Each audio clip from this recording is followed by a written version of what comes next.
what specific drill work do you like for the double wing that maybe is a little more unique? Obviously, there's the old Oklahomas, and there's a billion standard individual drills that apply to most offenses that you can modify. But like, is there anything specifically you do drill work wise that you do? I know we talked about team wedge last time, but is there anything else? Yeah, I'll hit a few things that I think maybe are important in double wings. Not that they're not important to other offenses, but are specific to our instruction. Number one, I think every day it's necessary to do drive blocking drills. I think that spending 15 to 20 minutes on drive blocking fundamentals, and you can do that in a lot of different ways, obviously, but I think that's critical. I think that double teams have to be repped at least every other day. So, and not every offense requires you to rep double teams that often. But I do think in this offense, double teams need to be repped every other day. We have a pull drill that we do, and we do it on a circle. The hoops that the defensive line uses to rush, where we work on pulling tight to that circle. I think that's more of a preseason drill, but I think it is a little bit unique to the double wing because you are trying to pull and work up to a middle to backside backer versus a lot of power schemes where people are looking to get up to a front side backer. I think that's a big difference in our power scheme versus a lot of the other power schemes out there. So I think that pull drill and pulling tight to the hoop is a little bit unique. We do a backside pull drill every other day where we take all of our backfield and our center on back to the backside end. And we work on both power and counter plays, pulling to the front side with no front side defenders. And so it's a half line drill. Everybody does some half line, I think, but doing a half line with only your backside, I think, is a little bit unique to the double wing. We do a lot of half line to the front side as well for sweep game primarily. And I think that, between those two drills, the half line backside and the half line front side where we're working on sweep, that's an every other day thing too. Okay. I have a second year head coach who wants to know when taking over a new program, what, from your experience, have you done or think you can do to create more excitement or buy-in in the double wing? That's a great question. When I got my first head coaching job, I think it was 23 or so, and I had 3 different head coaching jobs in 3 consecutive years. So I've been at 5 schools. But only 2 of them since, back when I first got started. So I had kind of a unique start. And some of it was because of the economy and layoffs and things that were going on back at that time that were out of my control. Some of it was because of young ego, I'm sure, as well. But the things that we always did at every spot that I think were very effective is we spent a lot of time building relationships first. And those relationships are with your booster members, they're with your administration, they're with your players, obviously, but they're with your parents. 2 of our stops, we did a house-to-house visit with every player that had showed interest in playing. So we had an introduction meeting where we got sign-up information, and then every player 9 through 12. This was good size high school. There was probably close to 100 kids that my wife and I. We went to their home, knocked on the door, introduced ourselves, left them a T-shirt, the family a T-shirt, and drove to the next home. And we did it for probably 5 or 6 straight weekends where we went to house, knocking on doors. And in that community, the 2 communities we did, it had a huge impact of just extending a welcome, letting people know that we were there to help their kids and build a relationship with them. And I think that type of stuff, it sounds really simple. It's just being friendly. It's being kind. It's reaching out to people. I think that type of stuff gets people to cheer for you and pull for you and build excitement as much as any of the stuff that, maybe kids find really cool, like having music on in the practice field or, the generic things you can do. So any young coach, if I would go back and say to myself what to do the same, I guess, or maybe add in, I would tie it all into relationship building, being friendly, finding ways to help others, within your community, because those are the things that get buy-in from everybody in your community is them seeing you as somebody that's there to support kids primarily and then support their town in their community, secondary. And when you do those things, then everybody wants to come and cheer for those kids that are working for a greater good. Okay. Kind of piggyback off that and kind of continue on the same topic. As an experienced coach, what have you found to be the best ways to get player participation up? Obviously, you just said you go door, and that's going to do a lot for it. But what else? What other methods have you done to kind of get player participation up, especially when you're at a new school? Yeah. So number one, and this is kind of a foreign to some of the old school guys, I think, but number one is it is about us investing in their lives, not the other way around. Back in the day, even when we played in the 90s, it was, all right, who comes out for the team? The strong will survive, and the rest will go away, achieving whatever the coach envisioned for that team. I think it's critical that, and it doesn't matter the age of the kid, 7th grader, 8th grader, 9th grader, 10th grader, you identify and learn, and you spend time learning what that kid wants out of their experience in high school, in athletics, in football. And then you invest to try to help them achieve what they want out of their experience. And as time goes on, we have a lot of guys that play football for us that aren't football junkies. They're not football first guys. Football may be something that isn't even a high interest for them. And that's okay.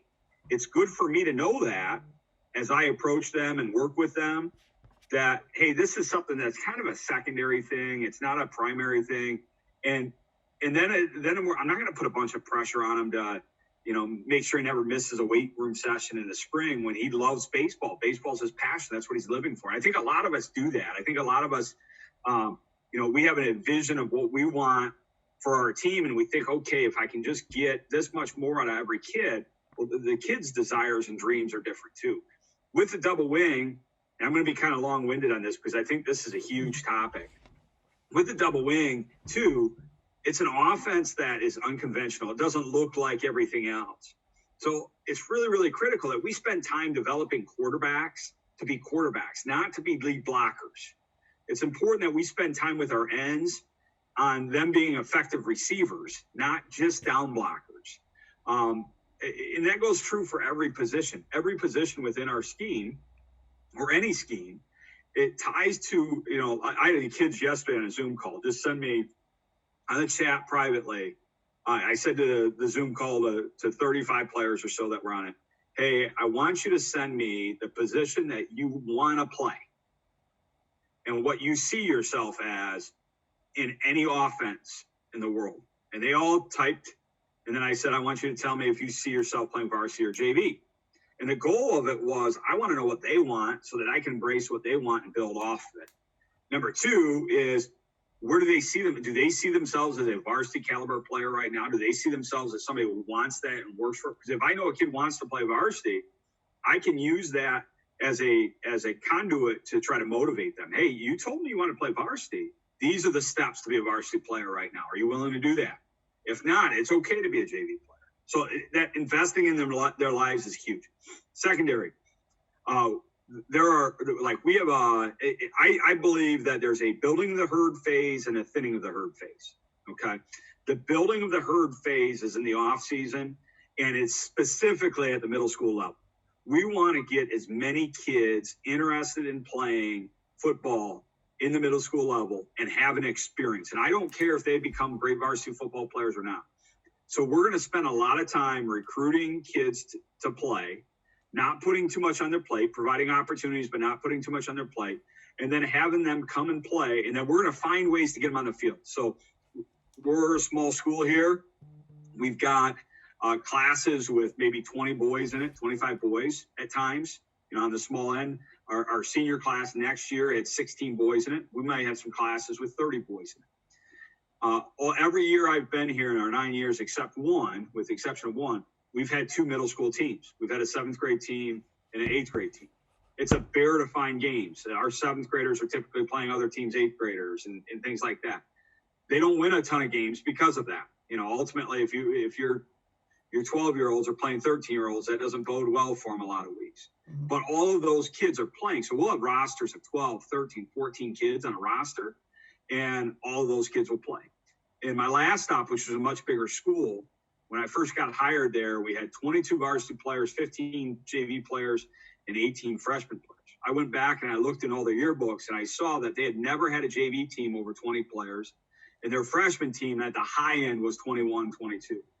So we implemented in the middle school, we did the same thing. We do a pep rally with middle school kids and some other things that get some excitement.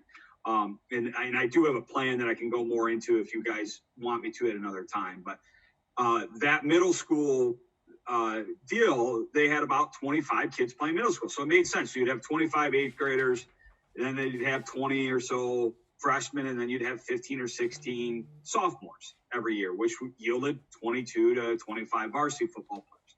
Well, we were going and playing schools with 3,000 kids. It was tough to compete with that. So we went and we implemented 2 middle school teams at each grade level. So even though we only had 25 boys that were playing 7th grade football and 8th grade football, we went down and said, okay, we're going to have 2 7th grade teams and we're going to have 2 8th grade teams. So we're going to have 4 teams down. And everybody, including our administration and parents, said, we don't have enough kids for this. So we had to recruit. So everybody was all hands on deck trying to recruit. All the middle school coaches were, all the kids were, because they knew, hey, we got a bunch of roster spots to fill here. We better get a few more guys out. Well, every year there, for our whole time there, we had 4 teams. We ended up having enough kids every single year. Sometimes the teams had 14 or 15 kids. By the time we left, the 4 teams all had about 25 kids. So now all of a sudden we were having freshman rosters of 50 or 60 kids, and we were having JV rosters of 35 kids. And then all of a sudden you're talking about 2 platoon football, and it changes the whole dynamic of everything we do. Why? Because number one, we invest in their lives. Number two, we provided opportunities, and it wasn't standing on the sideline to figure out who had the best middle school team. It was providing opportunities to play and enjoy the experience, which not everybody's going to stay with it, and that's okay. And we go from there. Thinning the herd, the only time you ever thin the herd is in season. You never push away any single kid ever until you're in season. And when you're in season, now it's about the expectations that you have as a coach, and whether it be rules and policies or whether it be expectations of practice habits, and then you don't waver on those. You are consistent every single day, and then you don't thin the herd by throwing kids off the team.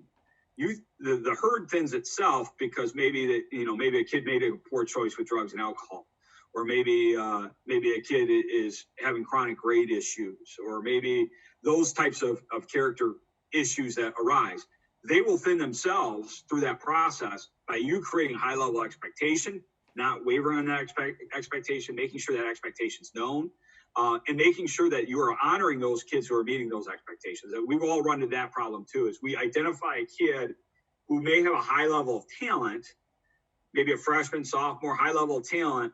We honor him, we move him up to the varsity, we get him in the show because he's a high level of talent, but yet he makes some chronic poor choices, which he's not even in our program 2 years later or 3 years later because of the choices.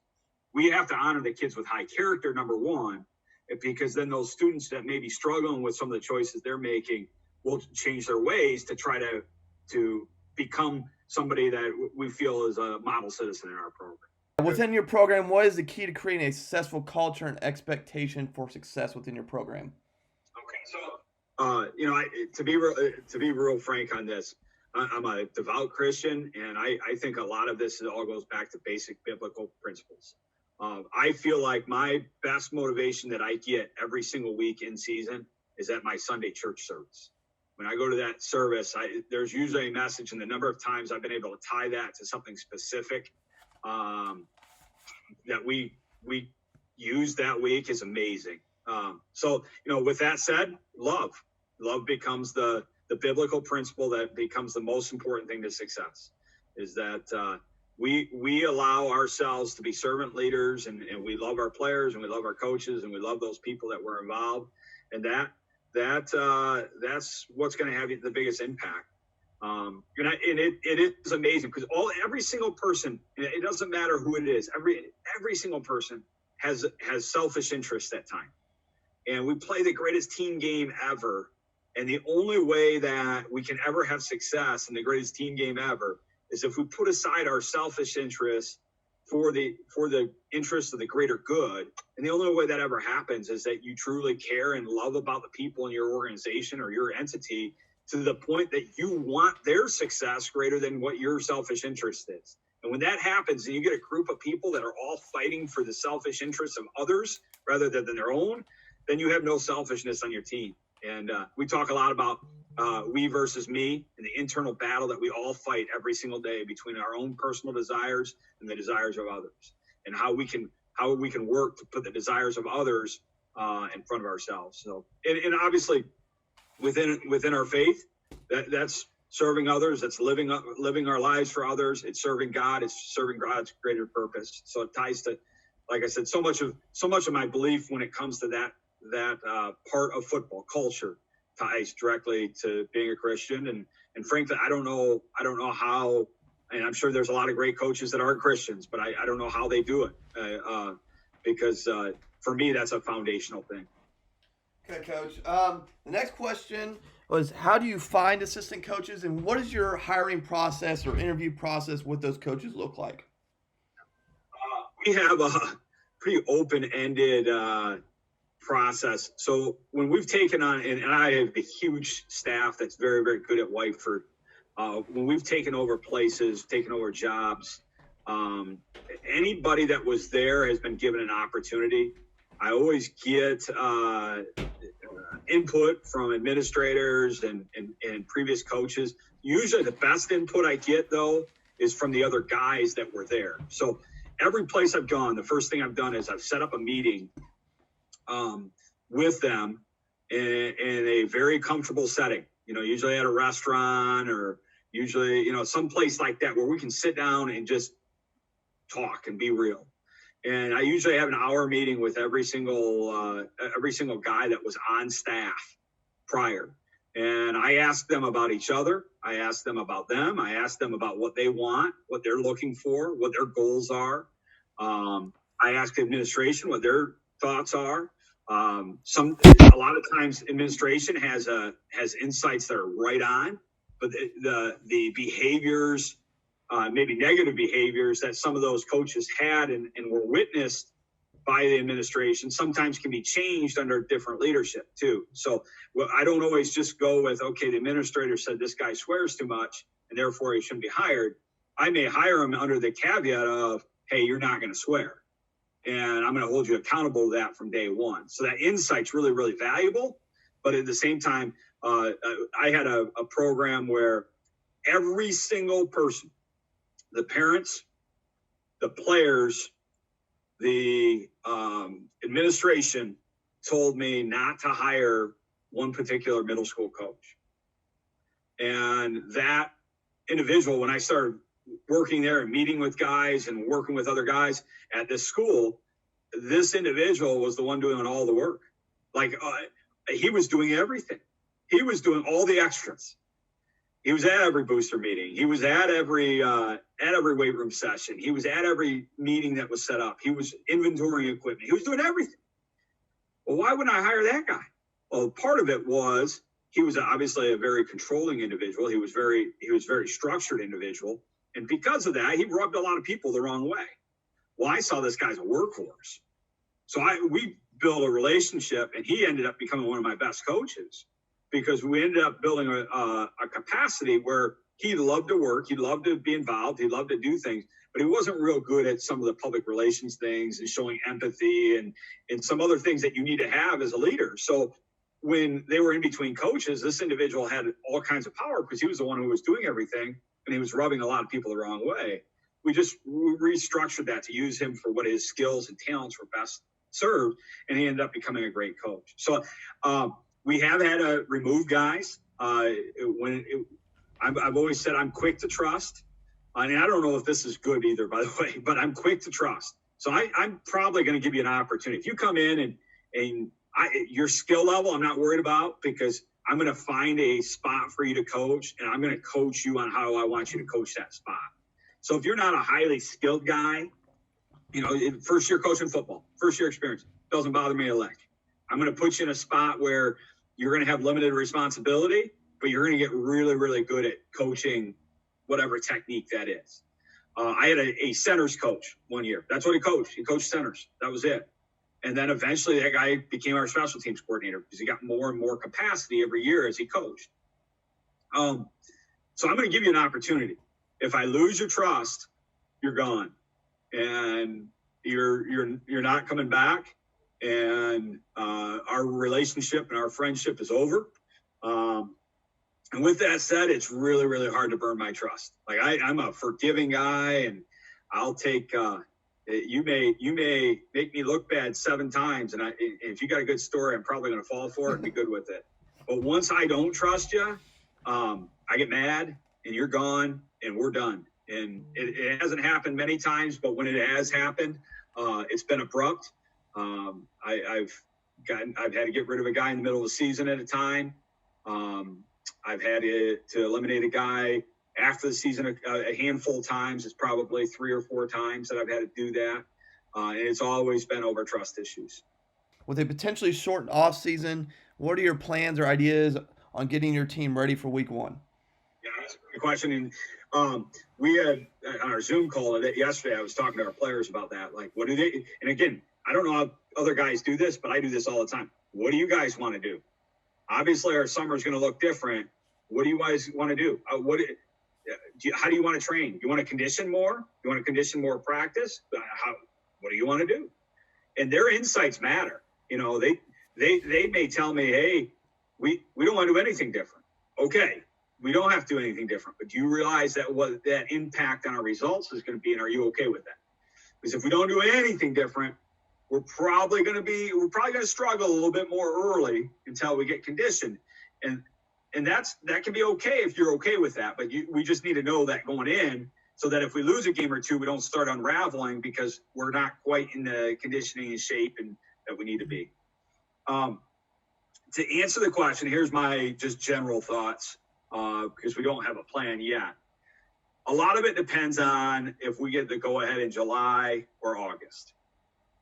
If we get a go-ahead in July, I anticipate us maybe going to a 5-day-a-week training program with 2 heavy conditioning days or 3 heavy conditioning days in there versus our current 3-day-a-week program.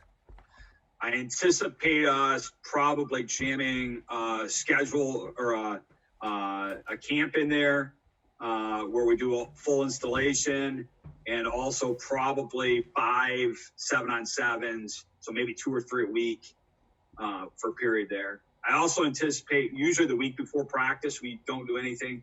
I anticipate us doing 4 days of heavy conditioning, cardiovascular conditioning during that week. So that's one thought if we start in July. If we start in August, now we're looking at a implementation of strength and conditioning during the course of our practices. So I will have a much heavier emphasis on lifting during the preseason. Typically, we don't lift during the 2 weeks of preseason because they're on their legs so much. I don't want them worn out. With us not training, organized training since March, I feel like our objective then is going to need to turn to how do we increase strength during the course of the season. And so there will be a very minimal training program during those first 2 weeks that escalates throughout the year, so that ideally in October our strength numbers are improving and we're getting back to where maybe we were in March. So that's kind of how I'm looking at it right now. I think the cardiovascular fitness component is going to be a much higher level of importance than the strength component when we come back together. I feel like kids aren't going to be as acclimatized to the heat. They're not going to be as used to running around with their buddies and things like that. And the last thing we want is kids to have a cardiovascular situation on the field because they're not conditioned to play a game that's as rigorous as football is. So I think our initial focus will be on developing that cardiovascular endurance and cardiovascular strength, which is obviously a little different than probably most people think. But I think that once we can establish that, we can refocus our energy back on the physical strength. Okay.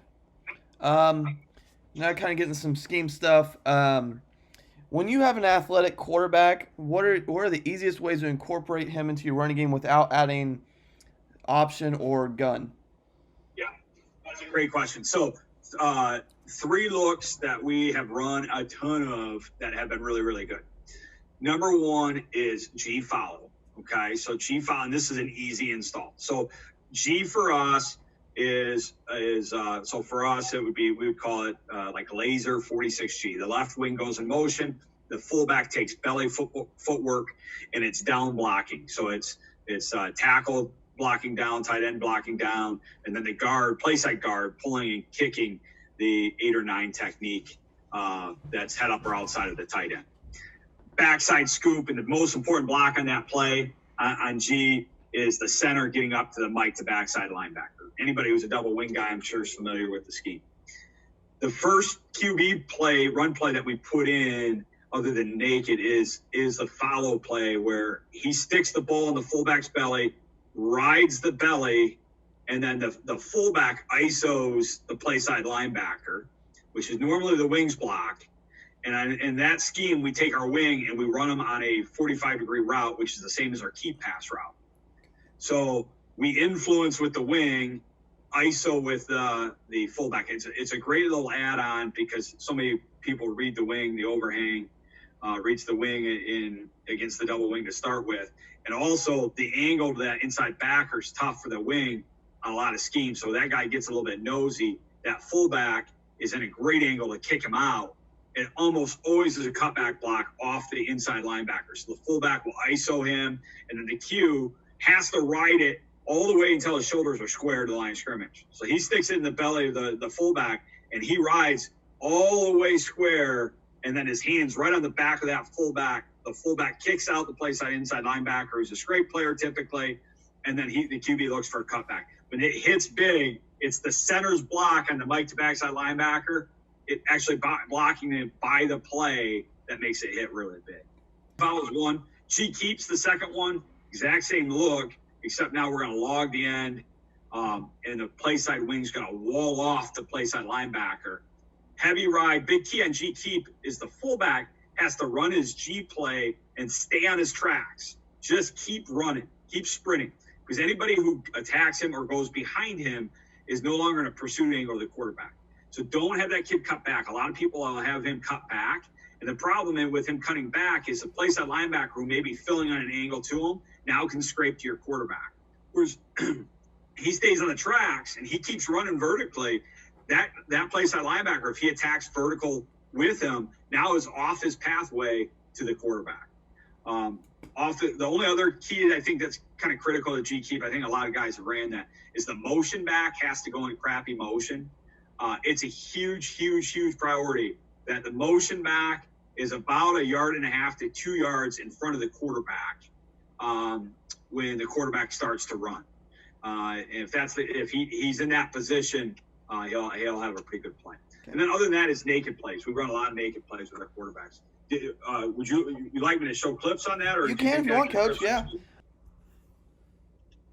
So this particular play here, we're in what's called under formationally. You guys all know we do a lot of things formationally.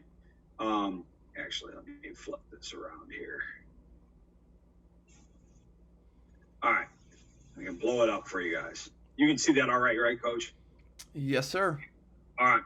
So this formation, we're in under, so we got tackle over here, and then we're in tray. So this is actually our left wing who we shifted from here over to here, and our right wing shifted over here. So to give you a full picture of the play, we're lined up in double tight, double wing, and then we shift. Tackle goes over, wing goes over.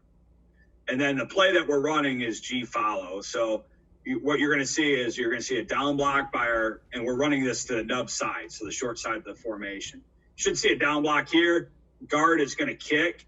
One of the nice things on G follow is it can kick or log. If this kid wants to wrong arm it, no big deal. The play just bounces the next gap.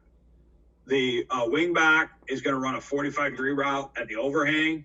So he's going to just try to stretch that overhang to get him to widen half of his step so that the play can hit. Quarterback's going to stick it to the fullback off his belly path and lead up to the play side linebacker, and then the QB is going to follow it. And again, it could go inside or outside. We don't really care. The other big block that we talked about was the center. The center has to be able to get to the Mike to backside linebacker, and it's fine for him to block him by the hole. Sticks it in. He's looking for cutback. Obviously, he makes it a big play. So this is a G keep now. We're in stack I, so we're in over formation. and then we're in a stack backfield. We shifted to this as well. On this particular play, we're running G keep. So this is the outside play. So he's going to down block. He's going to down block. He's going to trap the edge player and log. And this team's pretty notorious. They're a 4-3 team base, and they're really notorious about playing really, really hard bend techniques. So we've had a lot of success on nakeds and keep against these guys. Out of stack, normally if we're in a wing alignment, this kid's going to wall off the play side linebacker, which is probably the most significant block. Out of stack, he just leads straight through. And then the up back for us is our G ball carrier out of stack. So this player would be our motion back normally. Again, we emphasize crappy motion on G keep from the stack position. And this is kind of why we like running out of stack. Out of stack, you reduce the edges. So by reducing your edges, you reduce your overhangs, which help this type of play because the play is going to attack the edge, which again gets them to further reduce, and it creates a better angle for your motion back or your tailback in the stack. So the stack's going to just lead, and obviously he's got a great angle from where he's coming from to lead on the play. Let's take a look at this one.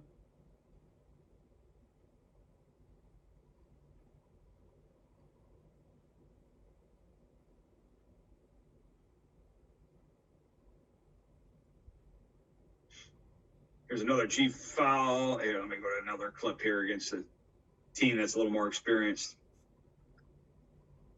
This is a G keep out of double wing. Crappy motion.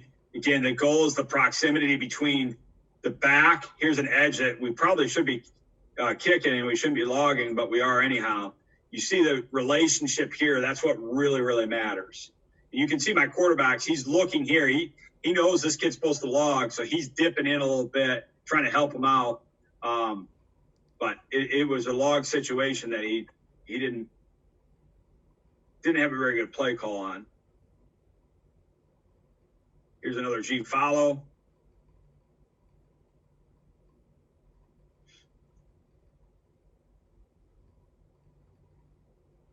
Find another G keep out of double wing here.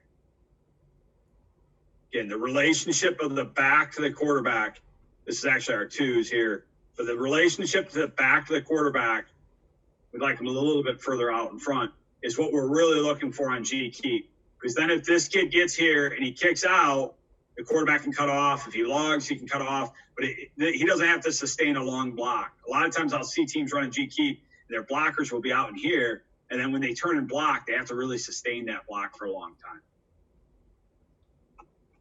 Rocket toss is your primary outside run play. Why do you prefer that over, say, jet sweep, maybe a power sweep, a buck sweep? Why is that your preference?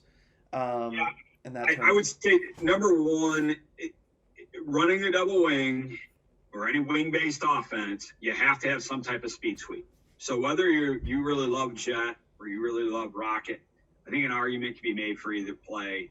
I think both plays are great. But I think you can make an argument for either play.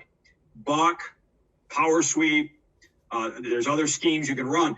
Those are all great schemes, and I don't think there's anything wrong with having it in your system, but I think you're missing something if you don't have a speed sweep in it.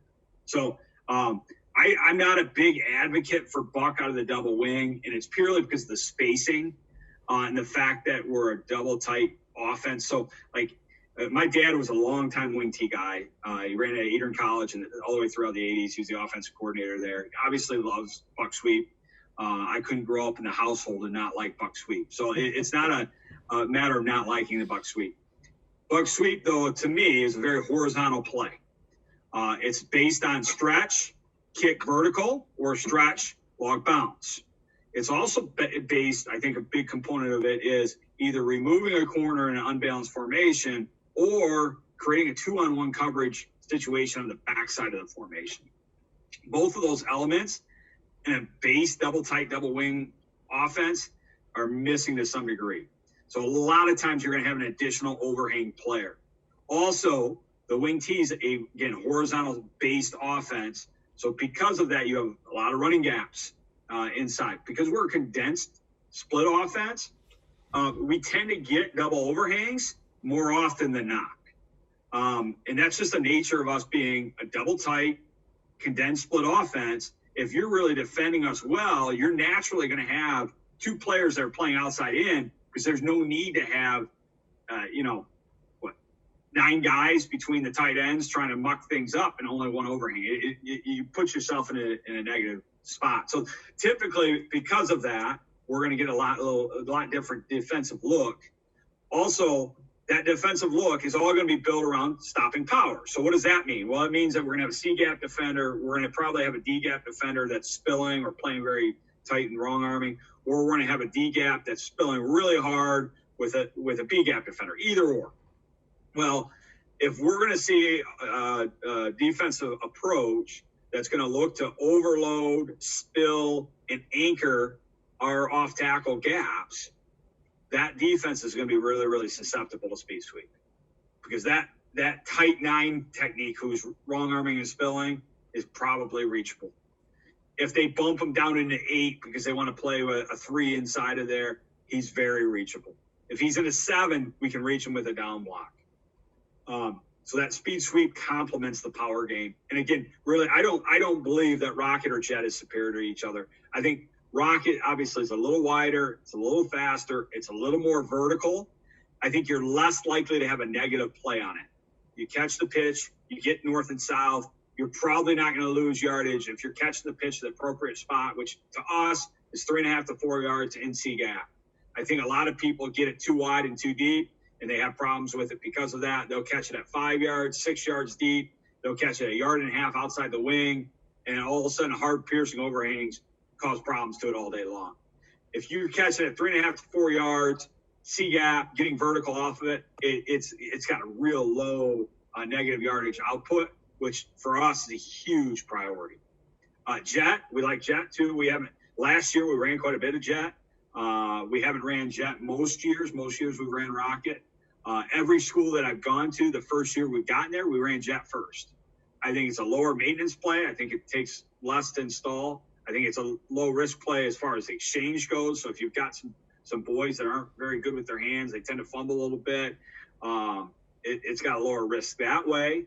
And I think the play action capability is better. So if you've got a kind of a stiff guy at QB that's a pretty good passer, I think that it's a good complementary play to run. Superpower 101 ins and outs, tags, and backside blocking, Coach. So Power 101, basically. Couple things I think that are critical to it. The play side, it's all about creating movement and creating your double teams. So for us right now, our end is going to make a call on whether he has a defender alignment 7, 8, or 9. He's going to make this call every snap on both sides of the formation. So every single snap he gets up there, he's going to identify where the defensive end is. And depending on where that defensive end is, determines on how we're going to block it. If we've got a 7 or 8 technique, so head up or inside shade, it's a wing tackle or wing tight end double team for us. And the reason that is obviously if he's head up, that's what typically people do in the double wing. But with the inside shade, we want our tight end to work his head across to prevent any penetration. And also to a 7 tack, that's going to create that player to work down on the line of scrimmage.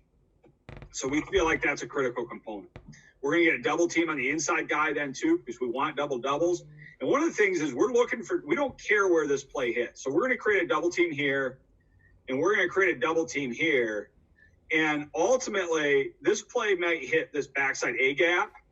It may hit B gap, depending on how this guy plays it, or it could hit C gap. Could hit it, or I guess that would be D gap in this case. So ultimately, the play may hit in any of these spots, and we don't really care.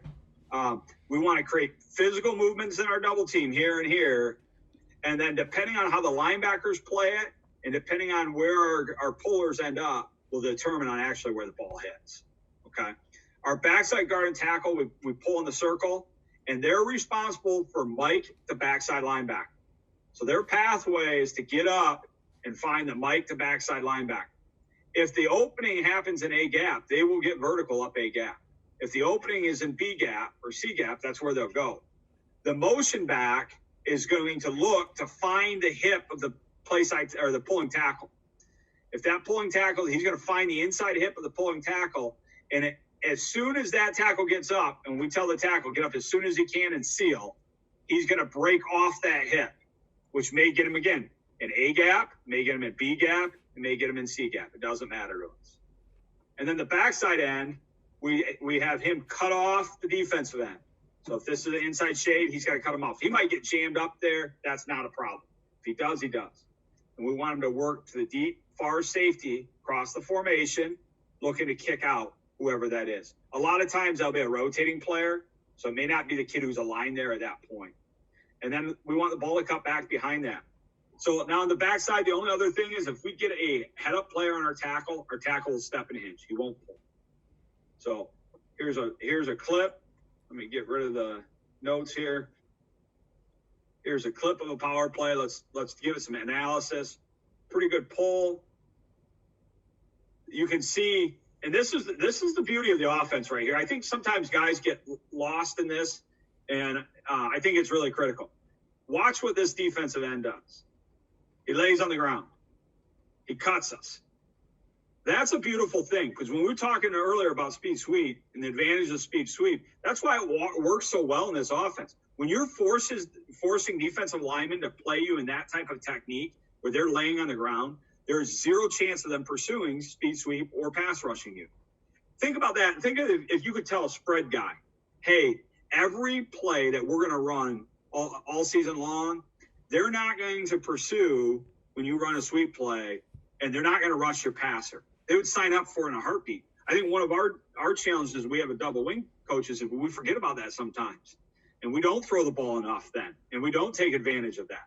So what we want to do is create a conflict offensively between our play action game, our speed sweep game, and our power game. We want to run power so doggone good that it forces people to lay on the ground to open up those other elements.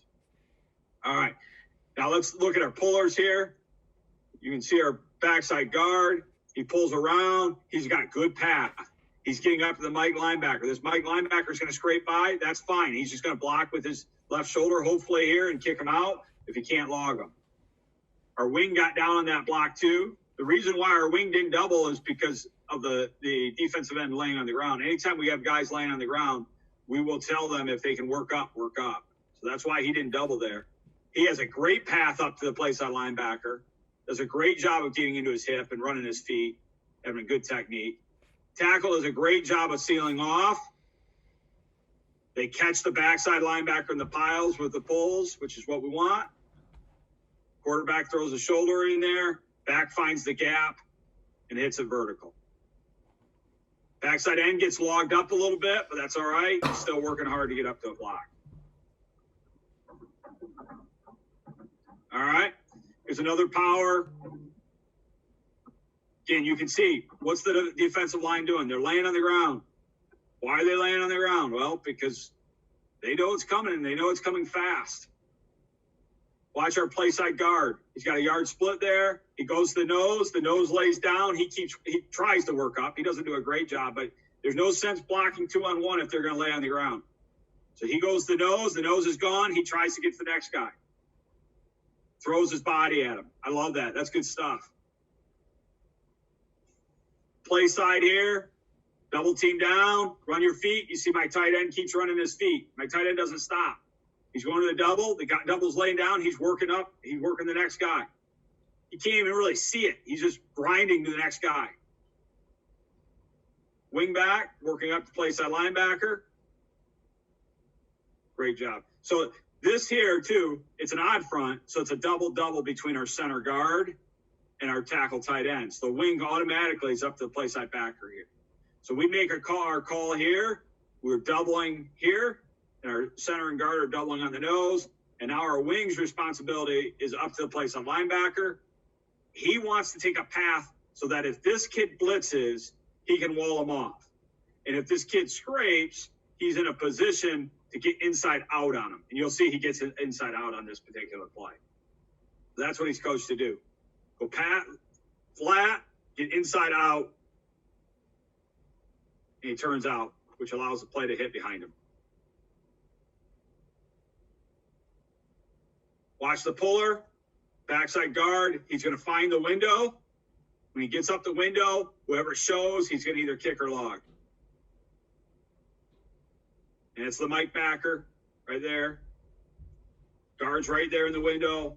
He ends up kicking him out because he's outside of him. The ball cuts back behind him. See our backside end doing work, cutting off. He's working up. He sees the safety. He's able to cut him off, which allows for a big play. So there's a couple examples. Other variations that we run. Our base. Let me see if I can find a power base here. This one's out of stack, but it'll give you the idea here.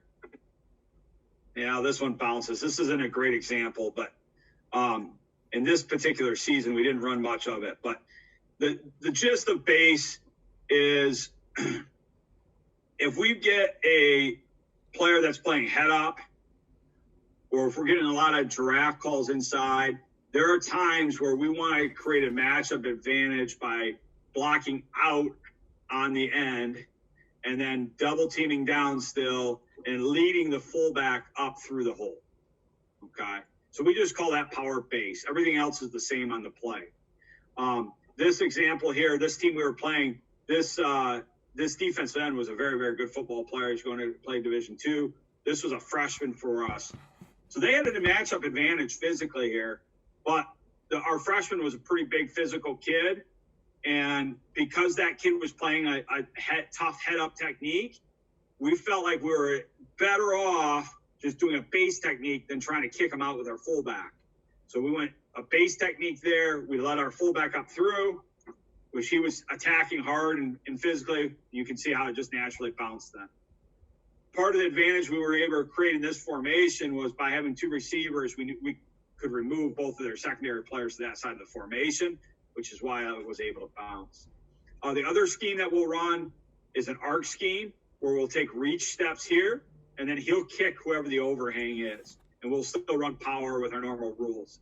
Really, that ends up being A-gap power. I know a lot of guys are talking A-gap power right now with the time off. North Dakota State's made a living with it. Kind of, do you carry any trick plays? How many do you carry a week? What does that kind of look like for you? Like, do you have any good ones? Every single week we have 4 to 5 TD plays, we call them. Okay.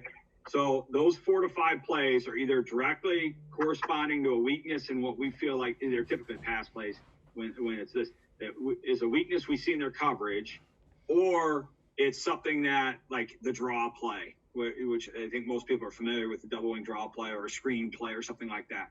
So each week we go in with 5, and our general rule is we need to run 2 in certain situations. Typically, I'll run them on short yardage situations, or I'll run them on long yardage situations. If it's a long yardage situation, it's probably a play they've never seen before. It's probably something that I see that we've got a hole in the coverage and we've never showed the look before, and we're going to go attack that hole in the coverage. We're doing it can convert, and we're doing something that they don't know that's coming. What we'll do is we typically practice those 2 to 3 weeks in advance. And if I have to use all 5 in a game, it usually isn't a good sign. It usually means we lost.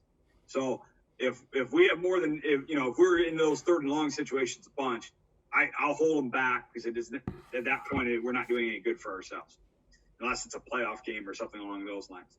So what we'll do is, so picture it this way. On game 1, we've got 4 of them in. 2 of them I'm planning on running that week. 2 of them I'm planning on running week 2. Then going to week 2, I dump the 2 that I ran in week 1. I carry over the week 2 plays. I put 2 new ones in that I'm looking at running in week 3, and maybe even a third one that I'm planning on running in week 4. Okay. So now we're getting multiple reps in practice for multiple weeks on these looks, even though I'm not necessarily looking at running it that particular week. Okay. Too, on Monday, I usually have about 10 of them, and 5 make it to Tuesday. Okay. So good. How do you teach motion, both from a physical standpoint and from a mental standpoint to your kids? Yeah, I think the biggest pain in the butt with the double wing is motion. You're asking somebody to go horizontal, then vertical. It's really, really difficult. Our power motion is open, so we have a slight tilt in our alignment. Our aiming, what I want is them, when they're lined up, to be facing the defensive end. And most double wing teams, when you see them line up, if they're on a 45-degree angle, they're facing like their tight end.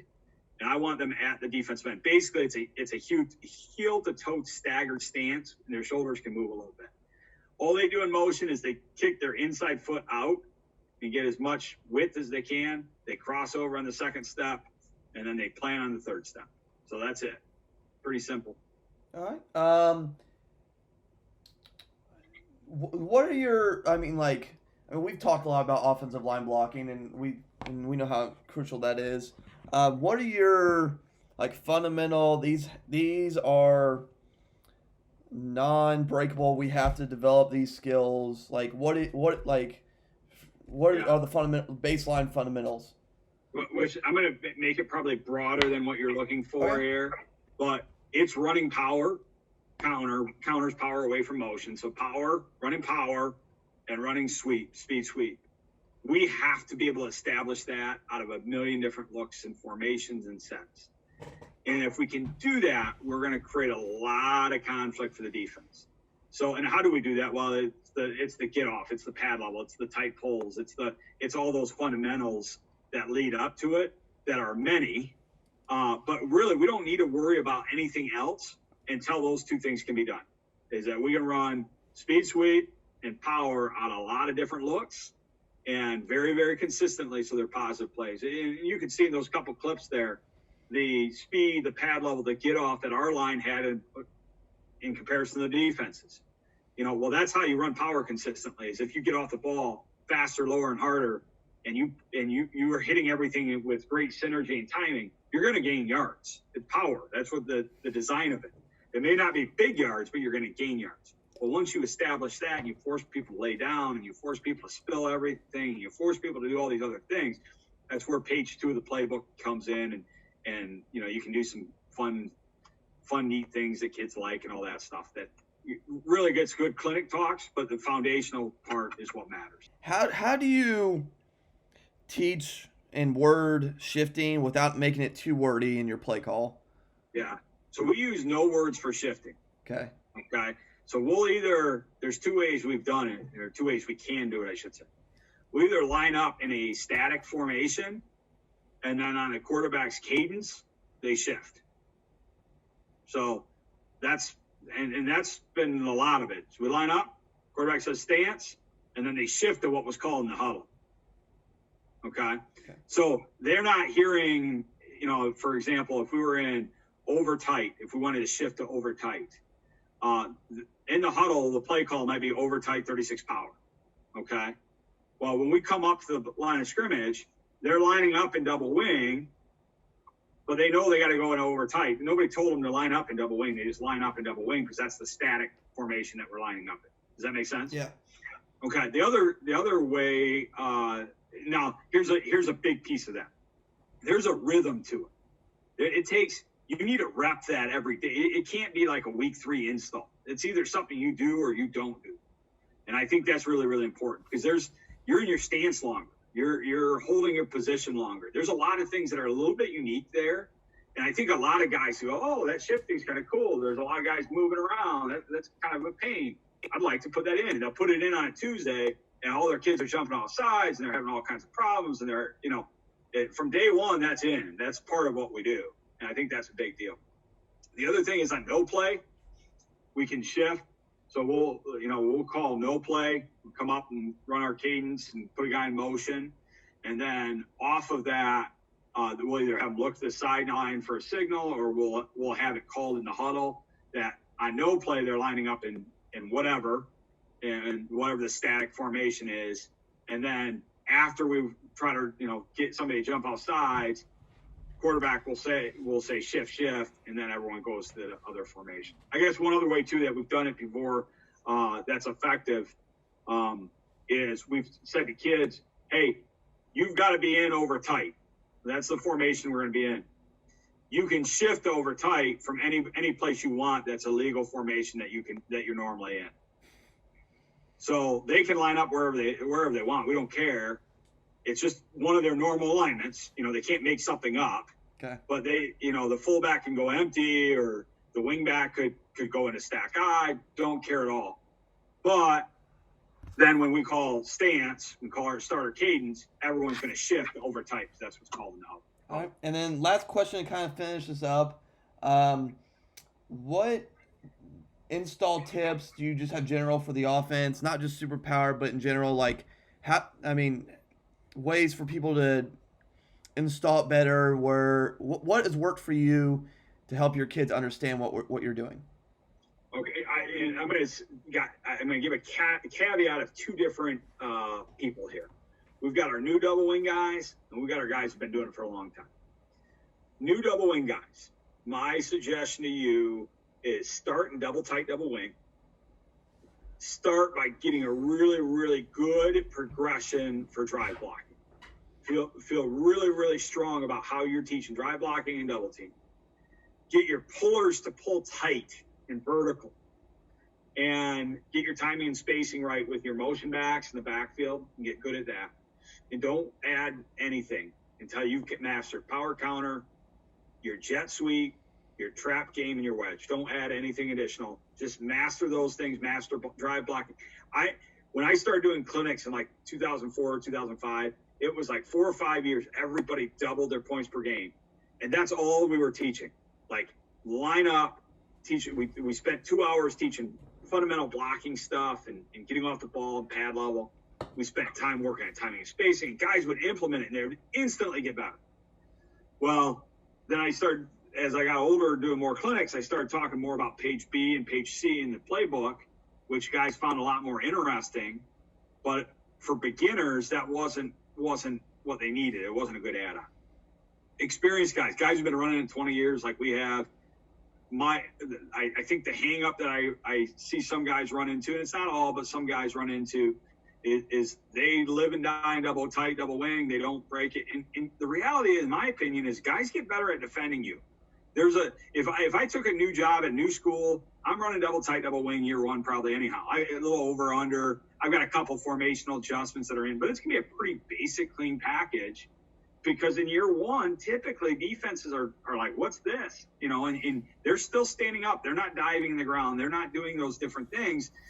And that's great. But now all of a sudden you get to year 4 or year 5 or year 6, and the opponents that you beat in year 1 and 2 have been spending 4 or 5 years studying and how they're going to defend you and meeting with other coaches that have defended you well and spending time trying to prepare for you.